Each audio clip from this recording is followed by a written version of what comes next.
Opter pour un système de ventilation performant, c'est assurer le confort et la santé des occupants, la pérennité du bâti, tout en consommant un minimum d'énergie.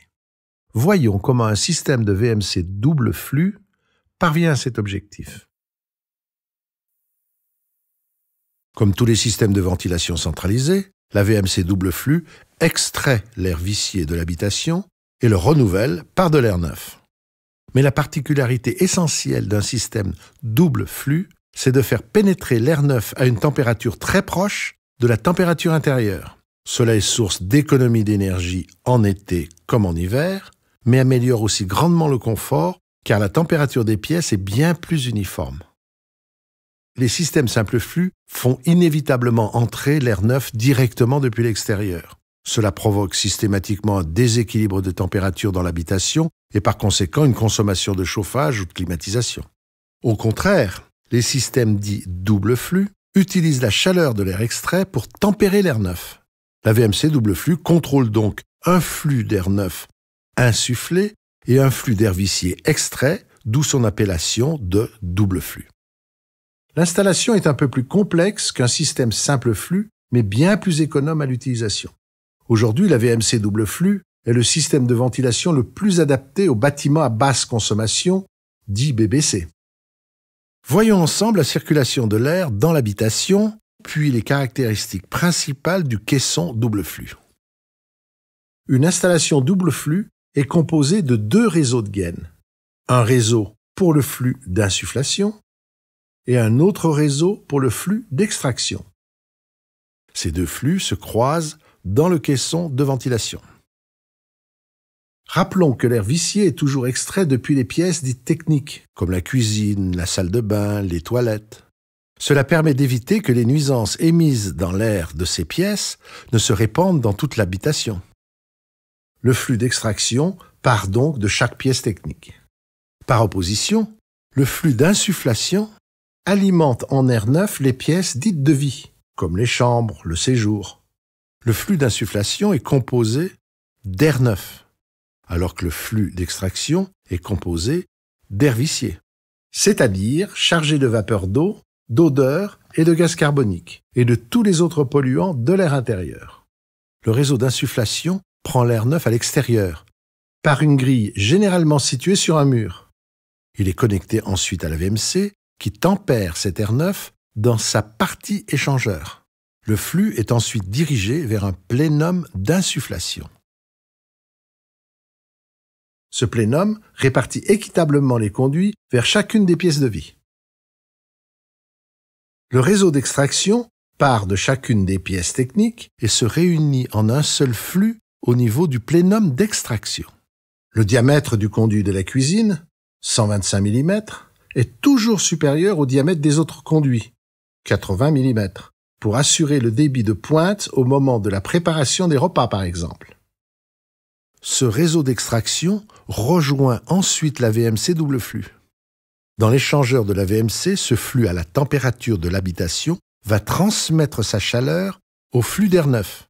Ici, il n'y a pas un mélange d'air, mais un transfert de chaleur. Une fois qu'il a abandonné sa chaleur, l'air vicié est enfin rejeté par une sortie de toiture ou murale. Ce dispositif complet a l'avantage de maîtriser tous les flux d'air de l'habitation, ce qui fait de la VMC une véritable station de contrôle de l'air intérieur.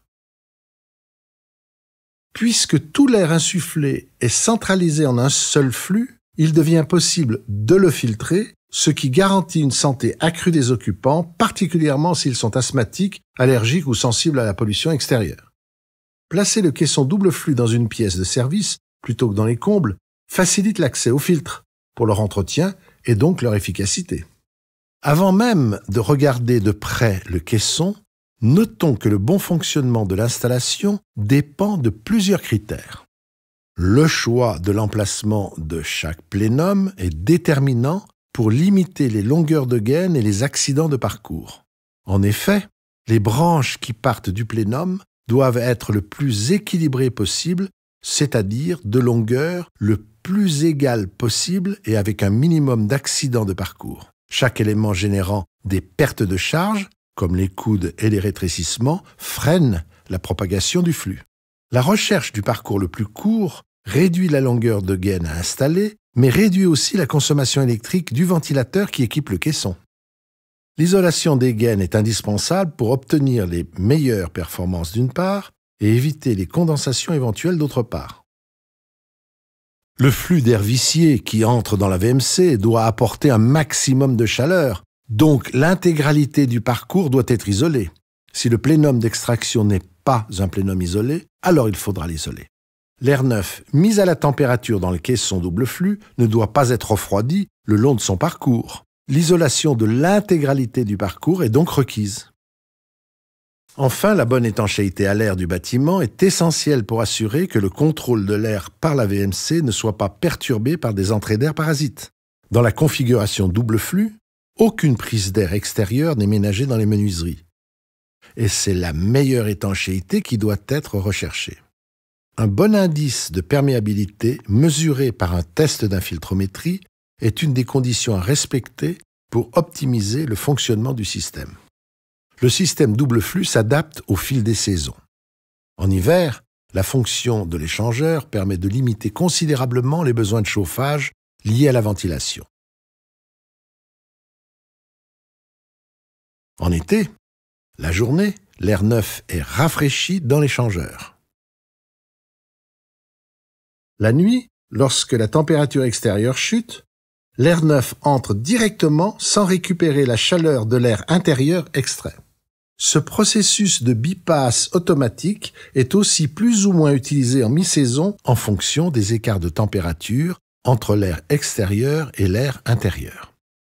Le caisson de la VMC double flux comprend ventilateur, mais aussi filtre et l'électronique qui pilote l'ensemble.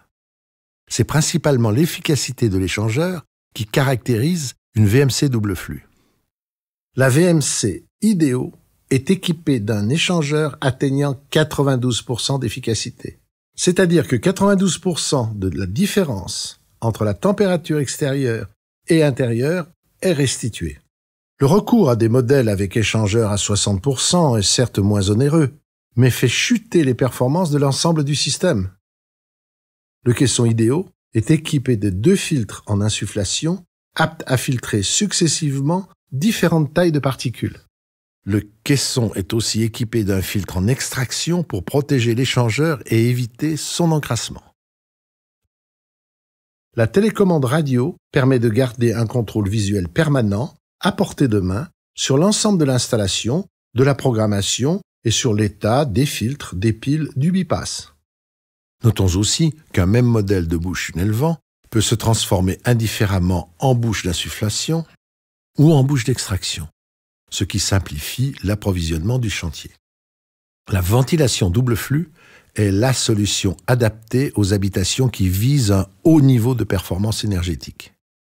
L'échangeur se situant au cœur de la VMC permet de récupérer la chaleur habituellement perdue par l'extraction.